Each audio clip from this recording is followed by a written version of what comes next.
Hi, my name is Elizabeth Hampton, and I'm a licensed clinical social worker, clinical supervisor, and therapist with Circle of Friends Services. Circle of Friends Services is a private nonprofit agency that specializes in treating trauma. We work with infants, children, adults, and families that have experienced some type of trauma or involvement with the child welfare system. Today I'm here to visit with you a little bit about a treatment model called Child Parent Psychotherapy. We also call it CPP for short. Child Parent Psychotherapy is an evidence-based treatment model that is also trauma-informed. It is used to treat very young children, including infants, and their caregivers that have experienced some form of trauma. So it could be child abuse, domestic violence, or having experienced a very scary accident or a medical treatment. So the ages that we use CPP with are birth up to about 4 years of age.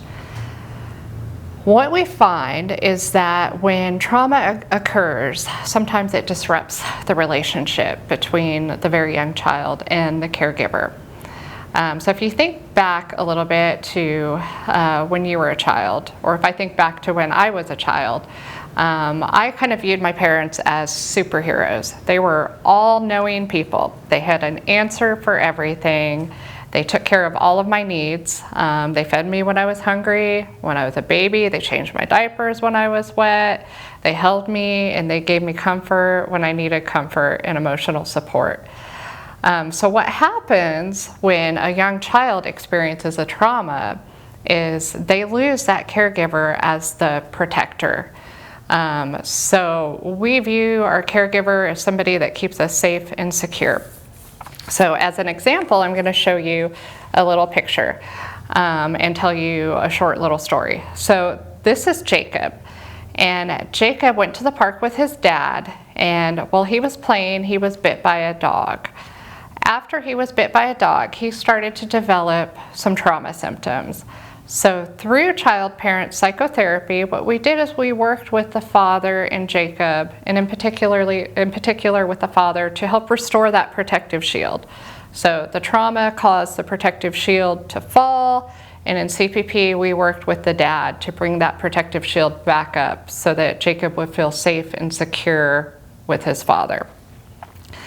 We did this through play and a lot of different activities, and showing him pictures of a dog, letting him pet a puppy, and eventually, while his father was holding him, allowing him to pet a full-grown dog.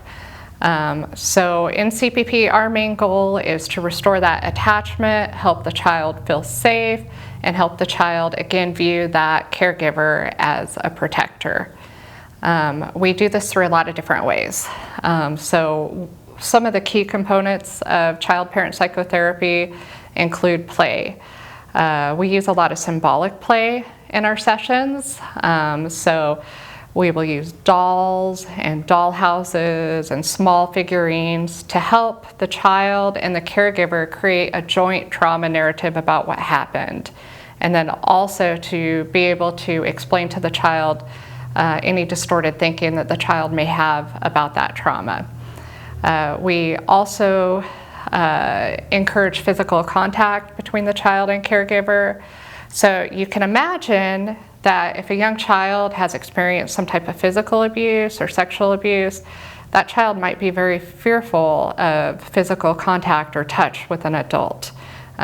So we work towards getting that child, again, comfortable with that safe caregiver and comfortable with being able to seek physical touch and affection, being able to sit close to the caregiver, show the caregiver toys, sit in the caregiver's lap.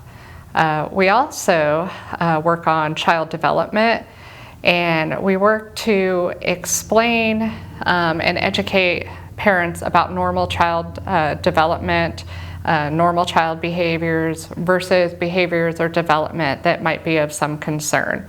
And we will do things like we'll use puzzles and different games to kind of explore that child's development and where they are developmentally. Some examples of some different CPP interventions are what we call ports of entry in child parent psychotherapy. include, again, assisting them with that developmental guidance, modeling protective behaviors. So when trauma occurs, sometimes children and sometimes the caregivers we work with have a hard time understanding what's safe and what's not safe or unsafe behavior. So we will work with them in sessions in real time to be able to promote safety. So an example would be if little Jacob decides to climb up on the tabletop. Obviously that's an unsafe situation. Little Jacob could fall, he could hit his head and get hurt. So what I'm going to do with permission of the caregiver is intervene very quickly to keep Jacob safe. So I'll go in and pick Jacob up and set him on the ground, and I'll tell Jacob that, you know, standing on the table is not safe. And when you're here with Miss Elizabeth and Mommy, we want you to be safe, and everybody here is going to be safe. So we're not going to climb on tables because you could fall down and get hurt. And it's the same thing if you're working with a child that is hitting, that maybe hit a sibling or hit the caregiver. We will promote themes of safety, that hitting hurts people, hitting's not safe. We want everybody to be safe. And Miss Elizabeth and Mommy are gonna keep you safe, so we won't let you hurt yourself. We won't let you hurt anybody else. We're all gonna be safe in this room. So promoting that safety and restoring it is a key component of child-parent psychotherapy. Another key component is giving the emotional support that the family needs to allow them to explore and discuss and share very difficult topics. And finally, we use interpretation in child-parent psychotherapy. So we are linking the caregiver's past experiences and the caregiver's own childhood or history of trauma with the present. So we're linking the past to the present. A lot of times there are ghosts in the nursery, and we talk about ghosts in the nursery a lot in child-parent psychotherapy. So when you become a parent, you come into the situation with your own baggage, your own experiences. So we're going to ask that caregiver to explore that a little bit and talk about what made you feel loved and safe and secure when you were a child, and what are some things that didn't make you feel that way, and how would you like to parent your own child, and how would you like your child to feel. So kind of in closing, our goal with child-parent psychotherapy is to restore that relationship.